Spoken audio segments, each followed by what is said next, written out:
Hello बच्चों, Gangwar institute for NEET channel पे आप सभी का स्वागत है। मैं हूं डॉक्टर हरिओम गंगवार और बेटा आप जानते हैं कि कल एनटीए के द्वारा नीट 2020 की आंसर की रिलीज की गई थी। आप सबने आंसर की को मैच भी किया होगा। अब ये हो सकता है कि आपको एक या दो क्वेश्चन ऐसे मिले हों जो आपकी कोचिंग इंस्टीट्यूट में अलग आंसर बताया गया हो और एनटीए ने अलग आंसर दिया हो। तो ऐसे क्वेश्चन को आप चैलेंज कर सकते हैं। एनटीए ने भी थोड़ी देर पहले एक नोटिस जारी किया और उस नोटिस में पूरी डिटेल आपको बताई है किस तरीके से आप आंसर को चैलेंज कर सकते हैं। मान लीजिए जो एनटीए ने आंसर दिया है और आपने जो आंसर किया, आपको लगता है कि एनटीए ने गलत आंसर दिया है, तो आप उस क्वेश्चन के आंसर को चैलेंज कर सकते हैं। इसका पूरा प्रोसेस जो है एनटीए ने अपने नोटिस में आपको बताया है। उसके लिए हर क्वेश्चन के लिए 1,000 रुपये आपको पे करने होंगे। अगर जो क्वेश्चन आपने चैलेंज किया, जिस क्वेश्चन का आंसर आपने चैलेंज किया है, वो क्वेश्चन का आंसर सही निकलता है, मतलब आपका आंसर सही निकलता है, तो पैसा आपको वापस मिल जाएगा, रिफंड हो जाएगा। लेकिन जो एनटीए ने आंसर दिया, अगर वही आंसर सही निकलता है बाद में, तो फिर आपका पैसा रिफंड नहीं होगा। तो अब जैसे बायो की अगर हम बात करें, बायो में दो क्वेश्चन में बच्चे कंफ्यूज हो रहे हैं। पहला क्वेश्चन जो सेल साइकिल वाला है, सेल साइकिल वाले क्वेश्चन में जो आपसे पूछा गया था, G1 और एम फेज में कंफ्यूजन है। अब अलग अलग कोचिंग में जो आंसर की प्रोवाइड की गई थी, उसमें कहीं पर G1 माना गया था, कहीं पर एम माना गया था, कहीं पर दोनों आंसर दिए गए थे। मैंने जब ये क्वेश्चन आपको कराया था उसी दिन यानी 13 सितंबर को, तो मैंने G1 आंसर बताया था और एनटीए ने भी G1 आंसर ही दिया है। तो इसका मतलब मुझे लगता है कि G1 आंसर सही है। लेकिन अगर आपको लगता है कि एम होना चाहिए, क्योंकि कई कोचिंग इंस्टीट्यूट वाले एम बता रहे हैं कि एम फेज उसका आंसर होना चाहिए, तो आप उसको चैलेंज कर सकते हैं। अगर एम फेज इसका आंसर बाद में निकला तो फिर एनटीए आपको पैसा रिफंड कर देगा। अगर G1 ही उसने माना तो फिर पैसा रिफंड नहीं होगा।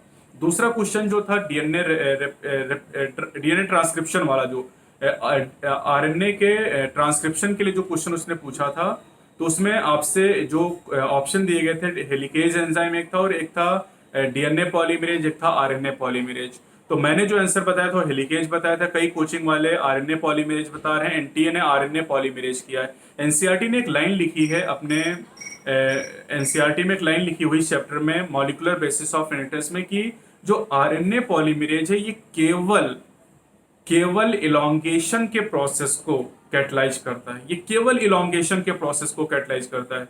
तो डीएनए हेलिक्स की जो ओपनिंग होती है बेटा, उसके लिए आरएनए पॉलीमरेज कैसे आंसर हो सकता है, जबकि ये केवल इलोंगेशन का काम करता है। इसलिए मुझे लगता है कि यहाँ पर हेलिकेज एंजाइम का रोल होना चाहिए। मैंने नेट पे भी कई जगह सर्च किया, कुछ जगह आरएनए पॉलीमरेज आंसर दिया गया, कुछ जगह हेलिकेज आंसर दिया गया है।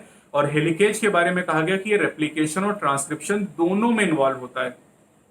कई सारे बच्चे ये कह रहे हैं कि हेलिकेज एंजाइम रेप्लिकेशन में इन्वॉल्व होता है और जो आरएनए पॉलीमरेज एंजाइम है ये इन्वॉल्व होता है ट्रांसक्रिप्शन के प्रोसेस में। लेकिन हेलिकेज एंजाइम मुझे लगता है दोनों जगह इन्वॉल्व होता है, जहां तक मैंने सर्च किया है। और एनसीईआरटी भी खुद कह रहा है, एनसीईआरटी कह रहा है कि आरएनए पॉलीमरेज एंजाइम केवल इलोंगेशन के प्रोसेस में इन्वॉल्व होता है, ट्रांसक्रिप्शन के दौरान।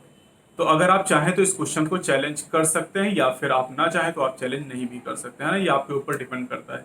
तो बायो में जो दो बातें थी वो मैंने बता दी, क्योंकि बच्चे काफी कमेंट भी कर रहे थे, है ना। और इसका पूरा जो प्रोसेस है बेटा, ये आपको वेबसाइट पर जाएंगे आप nta.ac.in या nta.neet.nic.in पे, तो वहां पर आपको पूरा प्रोसेस बताया गया कि किस तरीके से आपको पेमेंट करना है, किस तरीके से क्वेश्चन को आपको चैलेंज करना है, पूरी डिटेल आपको बताई गई है।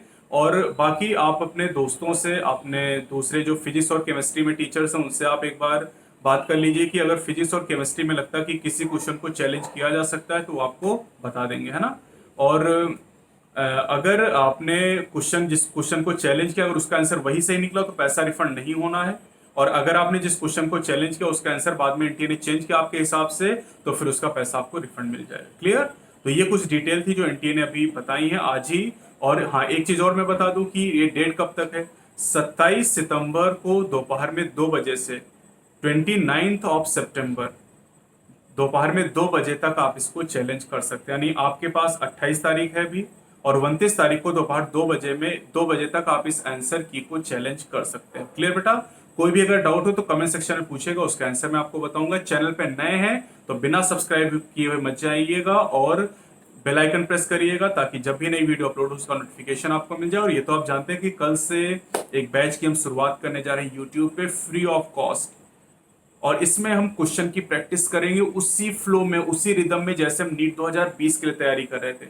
6 महीने तक आपकी क्लासेस चली थी नीट 2020 के लिए। करीब 40,000 क्वेश्चन बायो के मैंने आपको कराए थे। हमारे पास नीट 2021 के लिए 7 महीने का टाइम है और इसकी शुरुआत हम कल से करेंगे। कल 8 बजे, भूलिएगा मत, कल शाम को 8 बजे आपकी बायो की क्लास होगी और उस बायो की क्लास में हम एक चैप्टर को डिस्कस करेंगे, उसके क्वेश्चन को डिस्कस करेंगे।